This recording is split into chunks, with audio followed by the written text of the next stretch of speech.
যে মুসলমান জুমা পড়ে 5 ওয়াক্তের খবর নাই, 2-4 ওয়াক্ত পড়ে বাকিগুলোর খবর নাই, নামাজ পড়ে ঠিকই 5 ওয়াক্ত কিন্তু হালাল হারামের খবর নাই, লেবাস লাগায় দাড়ি লাগায় ঠিকই কিন্তু আচরণ ভালো নয়, যে মুসলমানের একটা দিক ঠিক আছে আরেক দিক ঠিক নেই, তার ইবাদত ঠিক আছে তার লেনদেনটা ভালো না, তার লেনদেন ভালো আছে তার আচরণটা ভালো না। এজ এ মুসলমান তিনি যখন পরিপূর্ণ পারফেক্ট মুসলমান হয়ে উঠতে না পারবেন তখন সেই মুসলমান খড়কুটোর মতো হবে, লাঞ্ছিত হবে, অপমানিত হবে, নির্যাতিত হবে, জুলুমের শিকার হবে, আক্রান্ত হবে, দুনিয়াও তার শেষ হবে, আখিরাতেও সে এক দৌড়ে জান্নাত পেতে পারবে না। 17ই রমাদান নানা কারণে ঐতিহাসিক একটি দিন। আমরা অনেকেই নিশ্চয় জেনে থাকব ইসলামের ইতিহাসের গুরুত্বপূর্ণ দুটি বিজয় আল্লাহ তাআলা আমাদেরকে রমাদান মাসে দিয়েছিলেন। তার একটি ছিল 17ই রমাদান, নবী করিম সাল্লাল্লাহু আলাইহি ওয়াসাল্লামের নেতৃত্বে সরাসরি অংশগ্রহণে ইসলামের ইতিহাসের প্রথম সম্মুখ সমর ঐতিহাসিক বদর যুদ্ধ এটি সংগঠিত হয়েছিল এবং পৃথিবীর সকল হিসেব নিকেশ সব কিছুকে উল্টে দিয়ে অলৌকিক এবং ঐতিহাসিক বিজয় মুসলমানদেরকে আল্লাহ তাআলা দিয়েছিলেন। বদরে মাত্র 313 জন মানুষ, অনেকটা অস্ত্রশস্ত্রহীন, খুব সাদামাটা অবস্থায়, যারা আসলে যুদ্ধ করতে যাননি, কিন্তু সেখানে যাওয়ার পর তাদেরকে যুদ্ধে নামতে হয়েছে। মক্কার মুশরিকরা যুদ্ধের প্রস্তুতি নিয়ে আসার ফলে তাদেরকে যুদ্ধে অংশগ্রহণ করতে হয়েছে। আগে থেকে প্রিপারেশন ছাড়া, প্রস্তুতি ছাড়া, অস্ত্রশস্ত্র ছাড়া, আবার সংখ্যায় মাত্র 313 জন। আর এর বিপরীতে মক্কা থেকে আগত মুশরিকদের সংখ্যা ছিল বহুগুণ বেশি এবং তারা এসে যুদ্ধের সকল প্রস্তুতি নিয়ে। অতএব পৃথিবীর যে কোনো যোগ বিয়োগী বলবে যে এখানে একটা ভয়াবহ রকমের ম্যাসাকার হবে এবং মুসলমানরা স্বাভাবিকভাবে পরাজিত হবে। কিন্তু সকল হিসেব নিকেশকে উল্টে দিয়ে ঐতিহাসিক বদর যুদ্ধে এই 17ই রমাদান আজকের এই দিনে মুসলমানরা বিজয় লাভ করেছিলেন। আরেকটি ঐতিহাসিক ঘটনা রমাদানে ঘটেছে, সেটি হলো ঐতিহাসিক যে মক্কা বিজয়ের ঘটনা, সেটিও কিন্তু রমাদান মাসেই হয়েছে। দুর্ভাগ্য আমাদের, আজ আমরা চতুর্দিকে যখন দেখতে পাই যে মুসলিমরা চরম দুরবস্থার মধ্যে পার করছে, কোনটা সময় পরিস্থিতি তাদের চতুর্দিক থেকে তাদেরকে গ্রাস করে ফেলছে, তখন একজন মুসলমান হিসাবে আমাদের অনেকেরই খুব স্বাভাবিকভাবে সঙ্গতভাবে আমাদের খারাপ লাগায় কাজ করে, আমাদের দুঃখ হয়, কষ্ট হয়। এই দুইয়ের মধ্যে যে বিপুল পরিমাণ গ্যাপ এবং বিস্তর ফারাক তৈরি হয়েছে, একদিকে নবী সাল্লাল্লাহু আলাইহি ওয়াসাল্লামের নেতৃত্বে সাহাবা ইকরামের ঐতিহাসিক বদর যুদ্ধের বিজয়, মক্কা বিজয়, অনেকগুলো শুভ সংবাদ, আর ঠিক তার বিপরীত দিকে আমরা দেখি রমজান মাসকে টার্গেট করে করে মুসলমানদেরকে আরো বেশি মনোবেদনায়, কষ্টে ফেলার মতো ঘটনাগুলো একের পর এক পৃথিবীতে ঘটানো হয়। এখন মুসলমানরা অত্যন্ত কঠিন এবং দুরবস্থাময় পরিস্থিতির মধ্যে আমরা সময় পার করছি, কোনো সন্দেহ তো নেই। কেন এই দুরবস্থা? এই বিষয়টি অত্যন্ত চমৎকারভাবে উঠে এসেছে নবী সাল্লাল্লাহু আলাইহি ওয়াসাল্লামের একটি ঐতিহাসিক হাদিসে। তিনি বলেছেন, সেই 1450 বছর আগে, কিন্তু আমাদের হাদিসের সেই প্রেক্ষাপটটা যদি মাথায় রাখি তাহলে বুঝতে সহজ হবে। যখন মুসলমানরা বিজয়ীর বেশে, দুনিয়ার শাসন মুসলমানদের হস্তগত, অর্থাৎ মদিনা থেকে ধীরে ধীরে ইসলাম ছড়িয়ে পড়ছে পৃথিবীর প্রান্তে প্রান্তরে, একের পর এক রাজ্য রাজত্ব ইসলামের ছায়াতলে আসছে এবং মুসলমানদের তাদের ক্ষমতা, মুসলমানদের সক্ষমতা, মুসলমানদের গ্রহণযোগ্যতা দিন দিন পৃথিবীতে বাড়ছে এবং ইমেজ সর্বোচ্চ পিকে ওঠা শুরু করেছে। ওই সময়টাতে নবীজি বলছেন, এমন এক সময় আসবে যখন বিভিন্ন জাতিগোষ্ঠী খাবার যেরকম টেবিলে সামনে সাজিয়ে মানুষ বসে, তোমাদের মুসলমানদেরকে ভাগে যোগে ধ্বংস করার জন্য তোমাদেরকে টেবিলে নিয়ে বসবে।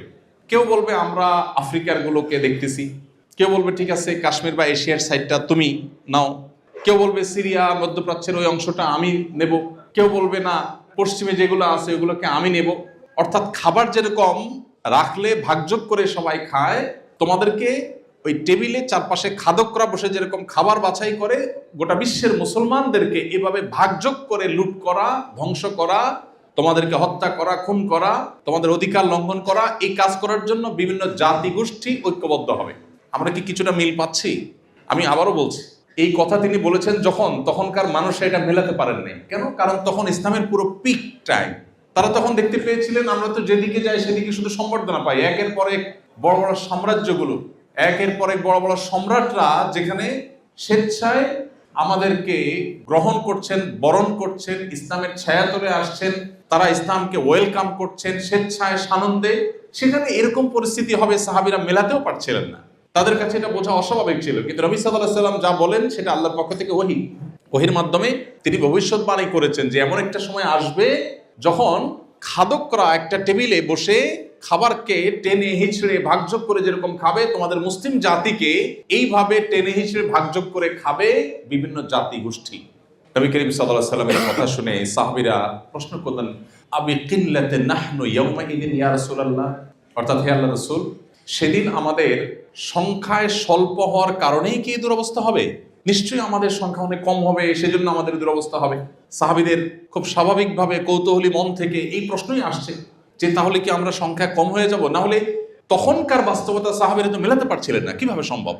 সেই ইথিওপিয়ার নাজাশী চাপ তো দূরের কথা, কেউ তাকে জোর দিয়ে বলেও নি, নিজে থেকে ইসলাম গ্রহণ করেছেন। এক বিশাল সাম্রাজ্যের সম্রাট, এভাবে একের পর এক সাম্রাজ্যগুলো আসছে। মক্কা বিজয়ের ঘটনা তো আমরা অনেকেই হয়তো জানি। নবী সাল্লাল্লাহু আলাইহি ওয়াসাল্লামের সিরাতের বই যদি আমরা পড়ে থাকি, আমরা দেখব এত বড় বিজয় পৃথিবীর ইতিহাসে খুব কমই হয়। যেই মক্কা থেকে মুসলমানদেরকে একজন একজন করে তাড়িয়ে দেওয়া হয়েছে, নবী সাল্লাল্লাহু আলাইহি ওয়াসাল্লাম আত্মগোপন করে বহু কৌশল করে রাতের আধারে শুধুমাত্র একজনকে সাথে নিয়ে, তাও গিয়ে সরাসরি মদিনায় উঠতে পারেন নাই, গিয়ে একটা গুহায় আশ্রয় নিয়েছেন, গারে সাউর যেটাকে বলা হয়। সেখান থেকে আবার কয়েকদিন গোপনে থেকে যখন শত্রুদের সকল খোঁজ তালাশ এগুলো সব বন্ধ হয়ে গেছে, আবার সংগোপনে বের হয়ে, তাও আবার পরিচিত পথে না গিয়ে ভিন্ন অভিনব কোনো নতুন পথে গিয়েছে, বহু কৌশল করে মদিনায় গিয়ে পৌঁছেছে। যারা যেতে চেয়েছেন তাদেরকে আটকে রাখা হয়েছে, কি না হয়েছে মুসলমানদের সাথে। কিন্তু নবী সাল্লাল্লাহু আলাইহি ওয়াসাল্লাম যেদিন মক্কা বিজয় করতে আসেন, তার সাথে সাহাবীদের সংখ্যা কি পরিমাণ ছিল এটা বোঝাবার জন্য সিরাত গ্রন্থগুলোতে যেসব বর্ণনা তখনকার মানুষদের মুখে উঠে আসছে, সেটা হলো মশাল হাতে রাতে যখন তারা অগ্রসর হচ্ছিলেন, তখন মক্কার মানুষরা বলছে এত বড় মানুষের সারি তারা জীবনে কখনো দেখেনি। হাজার হাজার মানুষের বিশাল বড় লাইন, এবং সবাই সক্ষম, সবাই সামর্থ্যবান মক্কায় আসলেন। খুব স্বাভাবিকভাবে 10-10টি বছর, বরং 13টি বছর যারা একজন একজন করে নির্মম ভাবে খুন করেছে মানুষকে। সুমাইয়া রাদিয়াল্লাহু তাআলা আনহা ইসলামের জন্য প্রথম জীবন দেওয়া একজন নারী, অত্যন্ত নির্মম ভাবে বর্ষার আঘাতে স্পর্শকাতর অংশে শরীরে তাকে শাহাদাত বরণ করানো হয়েছে। এক একজন সাহাবীকে নির্মম ভাবে মেরে মেরে শেষ করা হয়েছে। 3-3টি বছর তাদের সাথে অবরোধ করে তাদেরকে গাছের পাতা খেয়ে থাকতে বাধ্য করা হয়েছে, একটা খাবারের একটা দানা তাদের কাছে বিক্রি করা হয় নাই, এমন ভাবে অবরোধ করা হয়েছে। কি না করা হয়েছে! নবী সাল্লাল্লাহু আলাইহি ওয়াসাল্লামের সিজদা যাওয়ার পর ফিজিক্যালি তাকে অ্যাটাক করা হয়েছে, তার শরীরের উপরে নাড়ি বুড়ি রাখা হয়েছে যাতে তিনি উঠতে না পারেন। এত কিছু 13টি বছর ধরে যারা করলো, এখন তাদের বিজিত হবার পালা। আর যারা মাজলুম ছিলেন, সে মুসলমানরা মদিনা থেকে আসছেন মুহাম্মদ সাল্লাল্লাহু আলাইহি ওয়াসাল্লামের নেতৃত্বে, আজকে তো তাদের অন্তত প্রাপ্যটা বুঝিয়ে দেওয়ার কথা, কিন্তু না। সবাইকে অবাক করে মুহাম্মদ সাল্লাল্লাহু আলাইহি ওয়াসাল্লাম বললেন, লা তাসরিবা আলাইকুমুল ইয়াউম, কোনো প্রতিশোধ আমরা গ্রহণ করব না, সবাইকে ক্ষমা। পৃথিবীর ইতিহাসে এরকম আরেকটি ঘটনা আমরা হয়তো খুঁজে বের করতে পারবো না।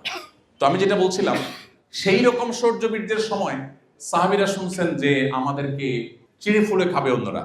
তখন নবী সাল্লাল্লাহু আলাইহি ওয়াসাল্লাম বললেন, তোমরা যে মনে করছো তখনকার পৃথিবীতে, মানে আমাদের আজকের পৃথিবীর কথা তিনি তখন বলেছেন, যে তখনকার পৃথিবীতে অন্য জাতিগোষ্ঠীর মানুষগুলো তোমাদেরকে চিড়ে ফুড়ে খাবে, সেই পরিস্থিতিটা, সেই পরিবেশটা আসলে এই জন্য হবে না যে তোমরা সংখ্যায় কম হবে, ওয়ালাকিন্নাকুম ইয়াউমাইদিন কাসীর, বরং তোমরা সেদিন এত বেশি হবে সংখ্যায় যে তোমাদের চতুর্দিকে মুসলমান, লাখে লাখে কোটি কোটি মুসলমান আছে। নবীজি বলেছেন তোমাদের সংখ্যা অনেক থাকবে, ওয়ালাকিন্নাকুম গুসাউন কাগুসাইস সাইল, কিন্তু খড়কুটো যেরকম দেখো পানির উপরে ভেসে চলে যায়, তোমাদের মুসলমানদের অস্তিত্ব হবে এরকম খড়কুটোর মতো, তোমাদের কোনো অস্তিত্বের কোনো মূল্য বা ভ্যালু থাকবে না, সংখ্যা হবে শুধু। মিলে আজকে যেগুলোর সাথে, কিছুটা মিলে আজকের বাস্তবতার সাথে। নবীজি সাল্লাল্লাহু আলাইহি ওয়াসাল্লাম তখন বলেছেন, তাহলে কারণটা কি? খাদকরা খাবার টেবিলে নিয়ে চাকু ছুরি দিয়ে ভাগযোগ করে ছেড়ে পুড়ে খায়, আর তোমাদের মুসলিম জাতিকে এভাবে ছেড়ে পুড়ে খাওয়া হবে। সংখ্যায় তোমরা কম থাকবে না, বরং অনেক মানুষ থাকবে, অগণিত থাকবে। তারপরে পরিস্থিতি তোমাদের কেন হবে? কারণ তোমাদের মধ্যে দুটি জিনিস থাকবে। এই দুটি জিনিস তোমাদের দুর্বলতা। সংখ্যায় তোমরা বিপুল হওয়া সত্ত্বেও তোমরা ভয়ঙ্কর রকমের অপমান অপদস্থ হয়ে থাকবে এই দুটি বিষয়ের কারণে। তার একটা হলো হুব্বুদ দুনিয়া, আরেকটা হলো কারাহিয়াতুল মাউত। নবীজি বলেছেন তোমাদের ভিতরে ওহান ঢুকে যাবে, ওহান। তোমাদের মনে, মস্তিষ্কে, মগজে, অস্তিত্বে, অবয়বে তোমাদের ভেতরে একটি জিনিস ঢুকবে, তার নাম হলো ওয়াহান। ওয়াহান কি জিনিস? ওয়াহান হলো দুটি বিষয়ের সমষ্টি, হুব্বুদ দুনিয়া কারাহিয়াতুল মউত। তোমাদের মধ্যে দুনিয়ার মোহটা ঢুকে যাবে। দুনিয়াটা, পার্থিব বিষয়গুলো তোমাদের কাছে অনেক গুরুত্বপূর্ণ হয়ে যাবে, তোমাদের কাছে বৈশ্বিক বিষয়গুলোই সব হয়ে যাবে। আর দ্বিতীয়টা হলো মৃত্যু ভীতি। তোমরা মরণকে ভয় করবে যতটুকু ভয় স্বাভাবিকভাবে হওয়া উচিত তার চেয়ে বেশি। এর বিপরীতটা আমরা বলতে পারি বেঁচে থাকার জন্য তোমরা পাগল পড়া হয়ে যাবে। আমি শুধু এই দুটি বিষয়কে যদি এক করে দেখাবার চেষ্টা করি, তাহলে সংক্ষেপে আমি বলতে পারি, আজকের বিশ্ব বাস্তবতায় আমরা যারা নিজেদেরকে মুসলিম দাবি করছি, আমাদের সবচেয়ে বড় গর্বের বিষয় ছিল আমরা আল্লাহতে বিশ্বাসী, আখেরাতে বিশ্বাসী, জান্নাতে বিশ্বাসী। আমার কাছে দুনিয়ার মোহ তো খুব বেশি একটা আমাকে দুর্বল করতে পারার কথা না। দুনিয়ার সব কিছু যদি আমাকে দিয়ে দেওয়া হয়, আমি জানি এখানকার কোনো প্রাপ্তির নিশ্চয়তা নাই, তৃপ্তির স্থায়িত্ব নেই, কোনো প্রাপ্তির নিশ্চয়তা নাই। আমি সুখী হব কোনো গ্যারান্টি আছে? আমি পৃথিবীর সবচেয়ে বড় পাওয়ারের মালিক হয়ে গেলাম, সবচেয়ে বেশি অ্যাসেটের মালিক হয়ে গেলাম, তাতে কি আমার সুখের গ্যারান্টি আছে? নেই। হতে পারে অন্য কোনো দুঃখ হবে, ফিজিক্যালি আমি অন্য কোনো অসুস্থ হয়ে যাবে, ক্যান্সার হয়ে যাবে, অন্য কিছু হয়ে যাবে। তাহলে এখানকার শান্তি প্রাপ্তির কোনো নিশ্চয়তা নেই। আর যদি আমি পেয়েও যাই, ঠিক আছে, সবকিছু আমি এনজয় করছি, গুড, এটার তৃপ্তির কোনো স্থায়িত্ব নাই। আমার মৃত্যু আসলে আমাকে চলে যেতে হবে সব রেখে। তাহলে ইমানদার দুনিয়ার জন্য চেষ্টা করবে, কিন্তু এরকম হবে না যে তার আখেরাত বরবাদ করে দিয়ে, জান্নাত বরবাদ করে দিয়ে, আল্লাহর অসন্তুষ্টি নিয়ে হলেও তার দুনিয়া চাই, টাকা আমাকে লাগবেই লাগবে, তাতে আমার আদর্শ যাক, হালাল হারাম বাজ বিচার না করে হলেও, আল্লাহ নাখুশ হলেও, জাহান্নামে যেতে হলেও আমি হারাম করব, আমি কোম্পানির ফাঁকি ঝুঁকি দিব, আমি 2 নম্বরের পথে উপার্জন করব, যেই ইনকামটা আমার জন্য অ্যালাউড না সেটাও আমি কামাই করব, আমি অবৈধ পথে উপার্জন করব, আমি ভোক্তাকে ক্ষতিগ্রস্ত করব, আমি মিথ্যা করব, প্রতারণা করব, তারপরও দিন শেষে আমার টাকা চাই। এর নাম হলো দুনিয়ার মোহ। আর এর বিপরীতটা হলো কি? দুনিয়া অবশ্যই চাই। আল্লাহ বলেছেন ওয়ালা তানসা নাসিবাকা মিনাদ দুনিয়া, তুমি পৃথিবীতে বসবাস করতে হলে পৃথিবী তোমার লাগবে, সো তুমি সেটাকে ভুলে একেবারে সন্ন্যাসী হয়ে যেতে তোমাকে ইসলাম বলেনি। ইসলাম সেই ধর্ম, আল্লাহ কোরআনে বলেছেন রুহবানিয়াতান ইবতাদাউহা, বৈরাগ্যতা, এটা খ্রিস্টান ধর্মের লোকেরা যখন প্রথম এটা তারা শুরু করে, আল্লাহ ডিসকারেজ করেছেন যে না, মা কাতাবাল্লাহু লাকুম, আল্লাহ তাআলা তোমাদেরকে বৈরাগী হতে বলেননি, বরং আল্লাহ বলেছেন ফাইদা কুদিয়াতিস সালাহ ফান্তাশিরু ফিল আরদ, নামাজ শেষ হয়ে গেছে, বের হও, ওয়াবতাগু মিন ফাদলিল্লাহ, বের হয়ে উপার্জন করো। ফ্যামিলির মুখে যে খাবারটা তুলে দিবে, তাদের জন্য যে মান্থলি ইনকামটা করে নিয়ে আসবে, এটার কারণে তুমি আল্লাহর কাছে সওয়াব পাবে, এটা তোমার ইবাদত। সো ইসলাম আমাদেরকে বৈরাগী হতে বলে না। আমাদের ব্যবসা বাণিজ্য থাকবে, আমাদের কর্পোরেট জগতের কার্যক্রম থাকবে, কিন্তু এগুলো কোনোটি যেন আল্লাহর নির্দেশের উপরে উঠে না যায়। আমার যদি কখনো অপশন আসে, আমি হয় আমার পার্থিব স্বার্থকে সামনে রাখবো, আর না হয় আল্লাহর নির্দেশকে সামনে রাখবো। অ্যাজ এ মুসলমান, যেহেতু পার্থিব স্বার্থ সামনে রাখলে আমি যা পাবো সেটা খুবই সীমিত, আর আল্লাহ আখিরাত সম্পর্কে কোরআনে বলেছেন ওয়াল আখিরাতু খায়রুন ওয়া আবকা, আখিরাত হলো সবচেয়ে ভালো এবং অনন্তকালের, অতএব আমি সেটাকে প্রায়োরিটি দিব। ব্যাস, এটা হলো ইমানদার। পৃথিবীতে যখন সেই ইমানদারের সংখ্যা বাড়বে, যেই ইমানদার তার ভিতরে দুনিয়ার মোহ থাকবে না, দুনিয়ার কাজ সে করবে, পার্থিব কাজ সে করবে, ব্যবসা বাণিজ্য সে করবে, কর্পোরেট জগতে তার বিচরণ হবে, কিন্তু এগুলো তাকে তার আল্লাহ থেকে সরাবে না, এগুলো তার নামাজ থেকে তাকে দূরে রাখবে না, এগুলো তাকে হারামের পথে নিবে না। এই জায়গাটা যদি মুসলমান এনশিওর করতে পারে, তাহলে সেই 1450 বছর আগে মুসলমান যেভাবে পৃথিবীকে শাসন করেছে, আজও মুসলিম আবার সেই সম্মান, সেই গৌরব, সে হারানো ঐতিহ্য, সে মর্যাদা আবারও ফিরে পেতে পারে। আর যদি মুসলমান নামকাওয়াস্তে মুসলমান হয়, যে মুসলমান জুমা পড়ে 5 ওয়াক্তের খবর নাই, 2-4 ওয়াক্ত পড়ে বাকিগুলোর খবর নাই, নামাজ পড়ে ঠিকই 5 ওয়াক্ত কিন্তু হালাল হারামের খবর নাই, লেবাস লাগায়, দাড়ি লাগায় ঠিকই কিন্তু আচরণ ভালো নয়, যে মুসলমানের একটা দিক ঠিক আছে আরেক দিক ঠিক নেই, তার ইবাদত ঠিক আছে, তার লেনদেনটা ভালো না, তার লেনদেন ভালো আছে, তার আচরণটা ভালো না। এজ এ মুসলমান তিনি যখন পরিপূর্ণ পারফেক্ট মুসলমান হয়ে উঠতে না পারবেন, তখন সেই মুসলমান খড়কুটোর মতো হবে, লাঞ্ছিত হবে, অপমানিত হবে, নির্যাতিত হবে, জুলুমের শিকার হবে, আক্রান্ত হবে, দুনিয়াও তার শেষ হবে, আখিরাতেও সে এক দৌড়ে জান্নাত পেতে পারবে না। সময় তো উপস্থিত, আমরা নিজেদেরকে এই জায়গাটাতে একটু রিয়েলাইজ করতে পারি যে আমরা আসলে কোন জায়গায় দাঁড়িয়ে। আমি আমাদের একজন স্বনামধন্য স্কলার, আমাদের উস্তাদতুল্য ব্যক্তিত্ব ডক্টর খন্দকার আব্দুল্লাহ জাহাঙ্গীর একটা উক্তি কোট করতে চাই। আপনারা অনেকে স্যারকে চিনে থাকবেন, অনেক আগে, বেশ কয়েক বছর আগে রোড অ্যাক্সিডেন্টে মারা গেছেন। ইসলামী বিশ্ববিদ্যালয় কুষ্টিয়ার প্রফেসর ছিলেন। ডক্টর খন্দকার আব্দুল্লাহ জাহাঙ্গীর রহমানুল্লাহ বলতেন, আমাদের দেশে মুসলমান 2 প্রকার। এটা স্যারের ভাষা। উনি বলতেন মুসলমান 2 প্রকার, একটা হলো সেকুলার মুসলমান, একটা হলো রেগুলার মুসলমান। সেকুলার মুসলমান বলতে সেকুলার শব্দের আপনার প্রচলিত অর্থ উনি বোঝান নাই, ওনার একটা আলাদা মিনিং আছে। উনি বলেন যে সেকুলার মুসলমান বলতে আমি বুঝাতে চাচ্ছি ওই যে এতক্ষণ যে মুসলমানের কথা বললাম, যে ঠিক আছে নামাজ কালাম পড়ি, দাড়িও রাখি, টুপিও রাখি, বাট আচরণটা খুবই নোংরা। বইয়ের হক নষ্ট করি, প্রতিবেশী হক নষ্ট করি, চান্স পেলে কারোর জমির আইল ঠেলে দেই, চান্স পেলে কারোর আমার সহকর্মী তার ব্যাপারে বসকে ভুল তথ্য দিয়ে তার ব্যাপারে বিভ্রান্ত করে দেই, ভালো সাজার চেষ্টা করি, মুনাফিকি করি, চান্স পেলে কোম্পানির ফাঁকি দেই, চান্স পেলে ভোক্তার ফাঁকি দেই, অর্থাৎ আল্লাহর ভয় নেই, বাট আমি নামাজও পড়ি বা মাঝে মধ্যে নামাজ পড়ি। এটা হলো সেকুলার মুসলমান। কিছু পার্টে ইসলাম আছে, কিছু পার্টে নাই। আর রেগুলার মুসলমান হলো সিরিয়াস মুসলমান, যার জীবনের সবকিছুকে সে আল্লাহর সামনে সমর্পণ করে দিয়ে বলেছে, ইন্না সলাতি ওয়া নুসুকি ওয়া মাহইয়ায়া ওয়া মামাতি লিল্লাহি রাব্বিল আলামিন। আমার সালাত, আমার কুরবানি, আমার হজ, আমার জীবন এবং আমার মরণ সবকিছু আল্লাহর শানে আমি সমর্পণ করলাম। এর নাম মুসলমান, এর নাম মুসলমান। এ হলো সিরিয়াস মুসলমান। এই মুসলিমের সংখ্যা যখন আস্তে আস্তে বাড়বে, অল ওভার সংখ্যা কম হতে পারে। ওই যে 313 জন আজকের এই দিনে যথেষ্ট হয়ে গেছেন, এখন 3,13,000 জন, 3,13,000 জন, 30,13,000 জন সেই জায়গাটা যেতে পারছি না আমরা। কারণ আমরা যে ইসলাম চর্চা করছি, এই ইসলাম আসলে কোরআন হাদিস আমাদেরকে যে ইসলাম চর্চা করতে বলেছে তার থেকে অনেকখানি দূরে। তো এই যদি হয় আমাদের পার্থিব অবস্থা, কিয়ামতের ভয়াবহতম দিনে কিভাবে এই ইসলাম নিয়ে আমি জান্নাত আল্লাহর কাছে জোর গলায় প্রত্যাশা করতে পারি, কিভাবে জাহান্নামকে আমি প্রতিহত করতে পারি, কিভাবে মুহাম্মদ সাল্লাল্লাহু আলাইহি ওয়াসাল্লামের সামনে মুখ উঁচু করে দেখাতে পারি। ভাইরা আমার, ইসলামটা কিছু রিচুয়ালের নাম না। ইসলামটা কিছু রিচুয়াল, কিছু আচার, এই যে রোজা রাখলাম, ইফতার করলাম, সাহারি খেলাম, আল্লাহর কসম এটা ইসলাম না পূর্ণাঙ্গভাবে। এটা ইসলামের একটা পার্ট হতে পারে। ইসলাম, আপনি আপনার ডেস্কে যখন কাজ করেন, আপনি বাসায় ওয়াইফের সাথে কতক্ষণ চ্যাটিং করেন আর কোম্পানির কাজ কতক্ষণ করেন, মাঝে ফাঁকি কতক্ষণ দিলেন, এই হিসাবটা আপনার সেন্সে যদি আসে, দিস ইজ ইসলাম। আপনি বিশাল বড় সুযোগ আছে, আপনি একটু হালকা মায়ের পেচ করে দিলে কোটি কোটি টাকা চলে আসবে আপনার কোম্পানিতে, কিন্তু এটা আপনার জন্য আল্লাহ অনুমোদন করেন নাই। আপনি এই অফার ছেড়ে দিয়েছেন, অন্য 10টা কোম্পানির সাথে কম্পিটিশন আপনি পিছিয়ে গেছেন, বাট আল্লাহর হুকুমকে আপনি উপরে রেখেছেন। এটা ইসলাম। সামগ্রিক জীবনে যদি আমরা ইসলামকে প্র্যাকটিস করতে পারি, আজও অল্প সংখ্যক মুসলমানরা পৃথিবীতে সেই পুরানো ঐতিহ্যে ফিরে আসতে পারবে। রমাদান আমাদেরকে সেই বার্তা দেয়, আমরা সেই বার্তা গ্রহণ করি না। আমাদের কাছে দুনিয়ার মোহটা অনেক বেশি আমাদেরকে আবিষ্ট করে ফেলেছে। যার আখিরাতে বিশ্বাসী নেই, সে দুনিয়ায় সবকিছু তার কাছে। তার সাথে আর আপনার সাথে এই জায়গায় মৌলিক পার্থক্য আছে। আপনার জন্য মানায় না তার সাথে কম্পিটিশন করা পার্থিব বিষয়। এই জায়গাটাতে আমাদের নিজেদের আত্মপরিচয়টাকে নতুন ভাবে খোঁজার, উপলব্ধি করার, আবিষ্কার করার চেষ্টা আমাদেরকে করতে হবে। আল্লাহ আমাদের সবাইকে সে তৌফিক দান করুন। প্রিয় ভাইরা আমার, সেই সাথে যেটা বলছিলাম, দ্বিতীয় কারণ মুসলমানদের অপমানিত, লাঞ্ছিত হওয়া, সেটা হলো কারাহিয়াতুল মউত, মৃত্যু ভীতি, মৃত্যুর প্রতি ভয় সহজাত বিষয়। কোনো প্রাণী তো মৃত্যুকে ওয়েলকাম করে না, কিন্তু একজন মুসলমান যখন জানে তিনি আল্লাহর প্রতি ঈমান এবং নেক আমলের চর্চার ফলে তিনি জান্নাত পাবেন, তখন তার কাছে মৃত্যুটা এরকম ভয়ের বিষয় হয় না। সে সৎ এবং সত্য থাকতে গিয়ে মৃত্যুবরণ করতে হলেও সে জন্য প্রস্তুত থাকে। তার জীবন দেওয়ার দরকার হলে আল্লাহর জন্য সে দেওয়ার জন্য প্রস্তুত থাকে।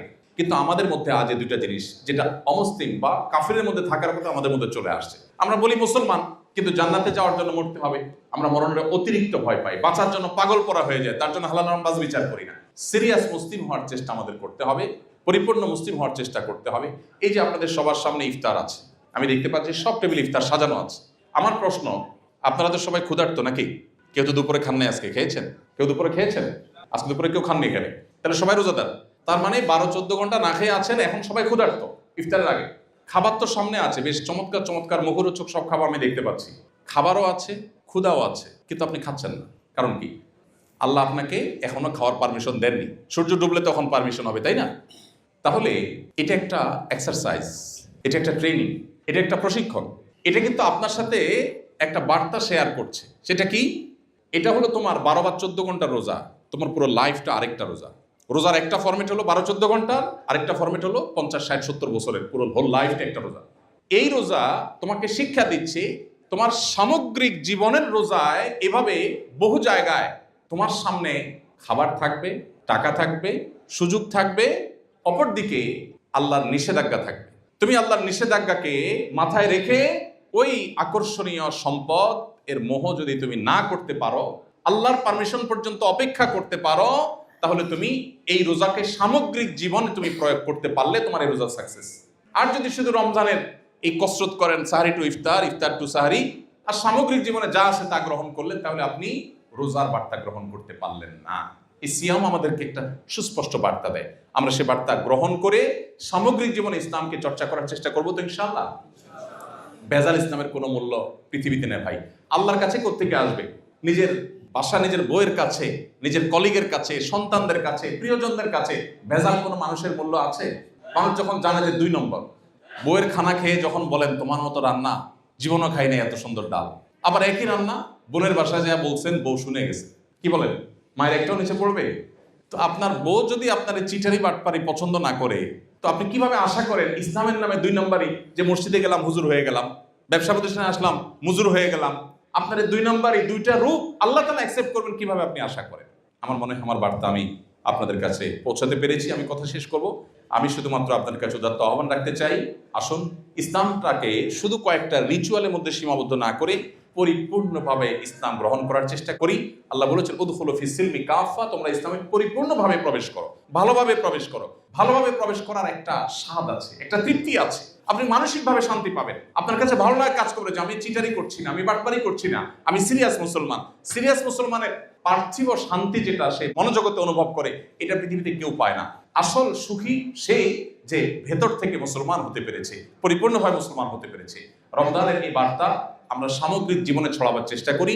যেখানে আল্লাহর আদেশ নাই সেখানে লোভ আছে, মোহ আছে, আমার নিডও আছে, বাট আমি সেদিকে পা বাড়াবো না। আমার সামনে সোশ্যাল মিডিয়াতে খারাপ ভিডিও দেখার সুযোগ আছে, কেউ দেখছে না, এখানে আমি নির্জনে আছি, বাট আল্লাহর অনুমোদন নাই, আমি এটা স্কিপ করে চলে যাব। এটা হলো ইসলাম। আপনি যখন রুমে একাকী থাকেন, আমরা এখানে যারা আছি সবাই তো একরকম না, আমাদের সমাজ যারা রোজা রাখে সবাই তো একরকম না। অনেক লোক রোজা রাখে, সে আপাদমস্তক চিটার বাটপার মিথ্যুক টাইপের মানুষ, সবার সাথে বাটপারি করে, সবার সাথে চিটারি করে, এরকম কিছু ক্যারেক্টারের মানুষ আছে না? কিন্তু সেই লোকটাও যখন রোজা রাখে, রুমে একা একা থাকে, প্রচন্ড ক্ষুধা থাকে, হাতের কাছে খাবার থাকে, কেউ নেই, দরজা লক করে খেতে পারে, খায়। কেউ খায়? কেন খায় না? কারণ সে জানে কেউ না দেখলে কি হয়েছে, যার জন্য রোজা রাখছে তিনি তো দেখছেন, তিনি নিষেধ করেছেন। এই যে সততা, এই সততাটা আপনার কাজের টেবিলে, এটা আপনার বাজারে, এটা আপনার মার্কেটে, এটা আপনার সামগ্রিক জীবনে আপনি আনতে পারেন, তাহলেই রোজা আপনার সফল। আর তা না হলে নবীজির ভাষায় রুব্বা সাইমিন লাইসা লাহু মিন সিয়ামিহি ইল্লাল জু', বহু রোজাদার আছে যাদের রোজার বিনিময় উপোস থাকা ছাড়া কিছুই নয়। আপনার আমার রোজা কি উপোস থাকা হচ্ছে, নাকি এই রোজা আমাদেরকে আল্লাহর কাছে জান্নাত পাওয়ার উপযুক্ত করছে? এই প্রশ্নের উত্তর আমাদেরকে খুঁজে বের করতে হবে। আল্লাহ তাআলা আমাদের সবাইকে রমজানের রোজাকে আমাদের সামগ্রিক জীবনে পরিব্যাপ্ত করার, ছড়িয়ে দেওয়ার, এটাকে সামগ্রিক জীবনে প্রতিষ্ঠিত করার তৌফিক দান করুন।